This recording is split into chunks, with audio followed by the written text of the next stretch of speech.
Le président Diagne Ndiaye ak le président Ibrahima Wade, c'est les gens qui sont d'une ouverture d'esprit très développée et qui sont toujours à une oreille attentive, écoute. Donc moi je pense que Ami aussi c'est une championne. Moi je pense que bu ñu ko déggee, je suis persuadé ku mel ni le président Ibrahima Wade, ku mel ni par exemple Balla Dieye wala Kabir Pène, suñ ko déggee ils vont se rapprocher de Ami elle peut apporter, mais aussi bul xaar ñu woola yow yaay xaar parce que sénégalais nga, tu as été champion, tu as été kii, mais l'argumentaire, man d'accord uma ci argumentaire am, mooy j'ai fait trois Jeux olympiques. Ambroise Sarr a fait 5 Jeux olympiques, Kati Diop a fait 4, Pape Diop en a fait, Hortense Diédhiou a fait 4 Jeux olympiques, Malick Fall a fait 5 Jeux olympiques. Donc ces gens pouvaient dire j'ai fait tant de Jeux olympiques, je dois être membre. Non, c'est pas un argument, voilà. Moi je pense que l'argumentaire, moi je suis sportif, j'ai vécu le haut niveau, je connais les aléas du haut niveau, je veux apporter ma contribution à l'édifice. Vraiment bëggoon naa ñëw jàppale leen.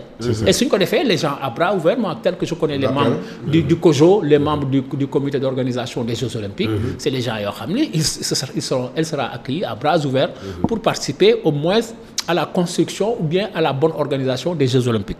Moi je pense que l'appel sera entendu, ça j'en suis persuadé, et Inch'Allah bu neexee Yàlla, je pense que ces jeux-là, ce sont des jeux pour toute l'Afrique, mais aussi pour tout le Sénégal. Voilà. Très bien. Alors du football et de l'athlétisme à la lutte, il y a peut-être qu'un pas que nous allons franchir en nouant le game de lutteur pour parler effectivement de lutte. Donc nous voici arrivés donc page u lamb fi ñu koy njëkkee nag xam ngeen ko mooy le dernier face to face parce que record moo koy indi tey mu ne face à face chaud bouillant dimanche.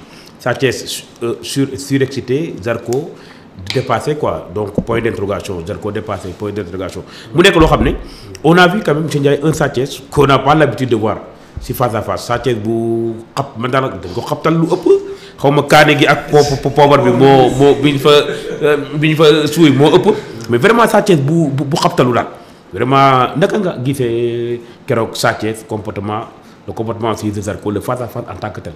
Oui, gis naa ko. Moi je pense que kenn ku nekk a joué ton jeu, surtout Sa Thiès. Voilà, donc da ngeen ñuy may xaaral monsieur, parce que comme Kandji est là, Kandji ñëw na te moom tamit c'est un élément doo xam naa da ñuy Lamine ñu bàyyi la nga kii rek comme da nga am yeneen yoo war a dem liggéey. ñu libéré la nga waaw comme ça Kandji ñëw toog. di jaajëfal suma nijaay Cheikh Famara Sarr. waaw douane tey moom. Famara Sarr. tey day non beneen Famara Sarr commandant dañ koy defal tey nganale Màkka. di ko ñaanal ak famille Sarr. yàlla na ko kaala gi ràpp ak jàmm. amiin ñu may ñu rek tuuti face to face bi le temps Kandji installé wu Kandji borom ETDR ñëw na donc ñu may ñu tuuti kii bi rek face to face bi Zarko voilà le temps. mbokk yi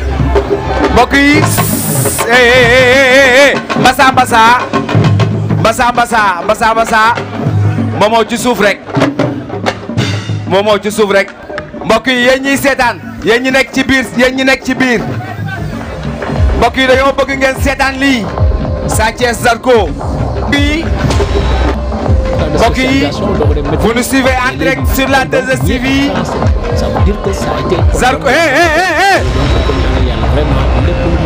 Zarko Sa Thiès xool ci moom di dem di gëstu parce que moi je sais que li mu xam ci texte, li mu xam ci ay texte ak association ak aujourd'hui l'organisation, le fonctionnement ñi ko xam Sénégal peut-être dañ leen di Mosow waaw Mosow amul micro Zarko Sa Thiès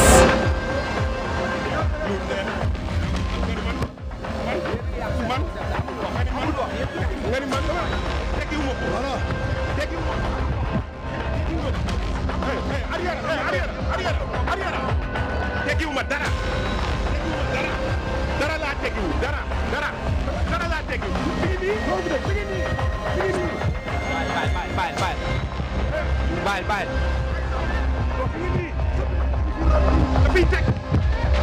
déedéet. Très bien voilà kon mbokk yi donc ñu ngi leen di nuyu di leen ziar donc c'était pour vous ñu permettre ñu accueillir ki nga xam ne moom mooy Kandji Moustapha la def naa parce que kenn tur bi sax de Kandji da ngay dégg Kandji production donc Kandji waaw Moustapha donc Kandji bu borom sëñ Moustapha macha allah Kandji bu borom ETDR donc Kandji ancien amateur ancien promoteur wala def naa ba léegi sax de ba léegi mu ngi ci.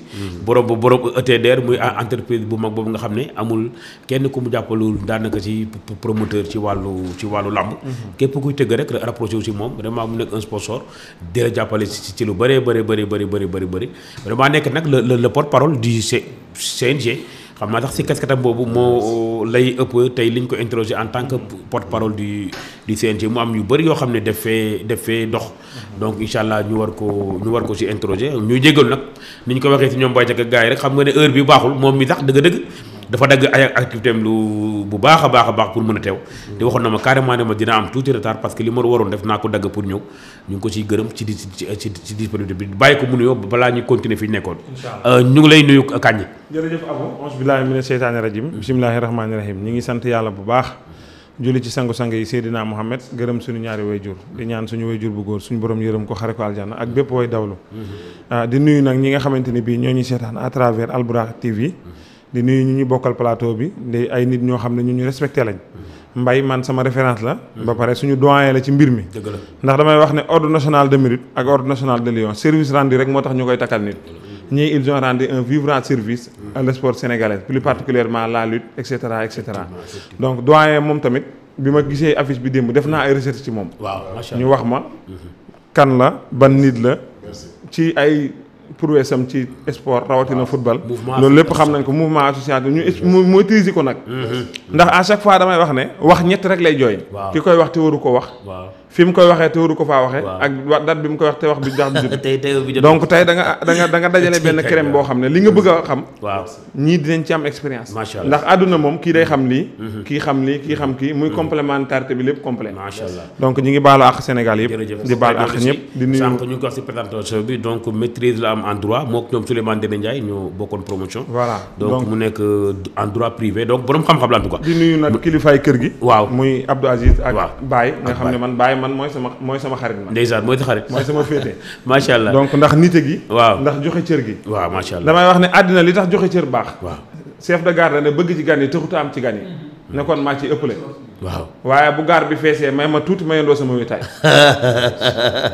ñun nag dégguñu olof de ay séeréer lañ yenn yi ngay may jég ñu dina ko xam mais man dinaa xaw a comprendre mais yenn olof yi xóot yi nag xawal wàññi nag dangar bi moom Kandji boobu waxee moom doo comprendre ndax li mu lay làkk ci olof kenn xamul lu mu doon voilà am na solo ñun tam ñu ngi koy ziar mais fi ñu nekkoon rek monsieur Ndiaye ñëwaat mooy ci wàllu revue de presse ba léegi mooy Sa Thiès bi ak Zarko Sa Thiès ni mu ñëwee keroog ñëwin bi jaaxal ñëpp donc noo gisee keroog face à face man nee naa la Sa Thiès dafa ñëw rek jouer son rôle waaw parce que dafa ñëw jël les devants bon impressionner son adversaire waaw dox ci kawam waaw à l'image de son frère Balla Gaye man loolu laa gis quoi Zarko nag bon il est jeune bon moom tamit wane ni il est toujours là et il a confiance en soi en tout cas daal je sais que daal bon c'est une très belle affiche et que daal nan xaar ba bis ba rek ñu xool waaw mais en tout cas daal face to face bi moom joxe na vraiment vrai visage oui ça c'est on l'a bien vécu. On a hâte d'y être le dimanche bii di ñëw incha allah. voilà incha allah. Alaaji Kandji foofu mu ne amateur bi laay laaj. noo gisee keroog Sa Thiès ni mu mel xabtal bu maanaam ni mu mel ni mu ñëwee keroog.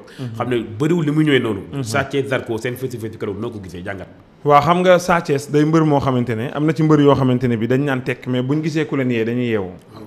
te Sa Thiès Zarko même biñ koy démarché amateur yi xamoon nañ ne bu taxawee fii la jëm si. waaw revanche la ndax Sa Thiès dafa daanoon Zarko mais ci diggante bi Zarko daf fi defaat loo xamante ne bi ñëpp ñi ngi naan est-ce que du daanaat Sa Thiès est-ce que Sa Thiès dina ko daanaat donc loolu mooy wane ne combat bi enjeu bi foofu la jiitoo beneen bi ci des nag am na ay règlement de compte yu ci am doo comprendre doo maîtriser mais Sa Thiès soo xoolee nit xam ko gis ko ni mu dugg see nga xam ne am na lu mu indaale am na lu mu denc man nag dafa am loo xamante ne bii duñu ko rafetlu mais loolu bu ñu xuusee dinañ ci gën a waxtaan mais tant que amateur jaay na combat mais nañuy jaay combat tey suuraale seen image parce que c'est très important am na nag luñ ci jàngat war ko cee mën a wax ñoom ñëpp ñu jariñu ci bu ñu xuusee ba ci biir bu amateur bi génnee casquette porte-parole bi ñëw am na luñ ci jàngat luñ ci mën a wax très bien léegi casquette boobu sax téye ko léegi dugg teg ko ma laaj la parce que dama gis ne bi leen interroger ñoom heure bi ñu leen di ko xam nga ñoom bu ñu def avenant day am avenant CNG da ngeen jox avenant jox leen ku nekk heure comme ci làmba man bi ma yëree keroog fiche bi gis naa ne Zarko waroon na ñëw fee 17h quelque Sa Thiès moo waroon mujjee fee 17h quelque aussi 18h mais da nga gis ne ay 21h la ñu ñëw. maanaam ñàkk respect boobu mbëri di ñàkk de façon générale ñoom ñëpp ñàkk respecté heure de convocation yi. ban taxawaay la ci CNG di am. waaw xam nga man li ma ci gis mooy mbër yi moom da ngay xool ci kaw ba ci suuf amul dara lu ñuy respecté vis-à-vis seen diggante promoteur bi. shooting nga ci gën a ndaw. boo leen koy defloo da ngay woote ba mujj mel ni yow da ngay. da ngay kéemaande. beneen bi ci des mooy ñàkk professionnalisme yenn promoteurs yi daf koy indi. ndax soo convoqué ni 18h. mu toog ba 22h commencé woo. waaw su ëllëgee ji koy Sénégal lay def danaan la gars yi 18h lañ lay wax mais 22h la ñuy commencé. amul sanction mooy waral ci convocation yi dañ ci war di bind heure yi nga xamante ne bii moom la mbir mi di commencé. nga xam ne mbër mi bu ñëwee 30 minutes rek on démarre. mais des fois mbëri dañuy ñëw 18h ba 22h nga door a tàmbali. loolu nag soo ko defee comme ni Zarko wala Sa Thiès moom tamit danaan rek non naa xaar ba ëllëg si biir waaw loolu taxawaayu nitu personnel la mais CNG taxawaay bi mu ci war a am mooy personne ne doit être au-dessus de la loi. Effectivement. dañ la signer kayit écrit noir sur blanc. sa manager engagé wu ci pour yow nga respecter heure yooyu si tu ne respectes pas dafa am leneen lu war a dal sa kaw. effectivement léegi nag li ma ci gis mooy mbër yi des fois waxtaan bi dafay ëpp mais Sénégal neexut a teg nit ci yoon parce que boo dóoree ci taabal ji kenn ay jóg ñëw ne la waaye dimbali ko sauver journée bi bul yàq journée bi bul def nangam bul def nangam. mais yooyu ay mesures la yoo xam ne CNG bii fi nekk jël na ci ay matukaay yu sévère. yoo xamante ne bii bu làmb ji jàllee. lépp kuñ ci war a woo gën a waxtaan ak yow dinañ waxtaan ak yow parce que gouverner c'est prévoir. mais aussi c'est dialoguer aussi. di nga woo ñi nga waxal ñi nga si waxtaan ak ñoom indiwaat leen ci raay bi. ku ci désaxé waat nag yoon dal sa kaw. très bien est-ce que ñooñu wàllu sanction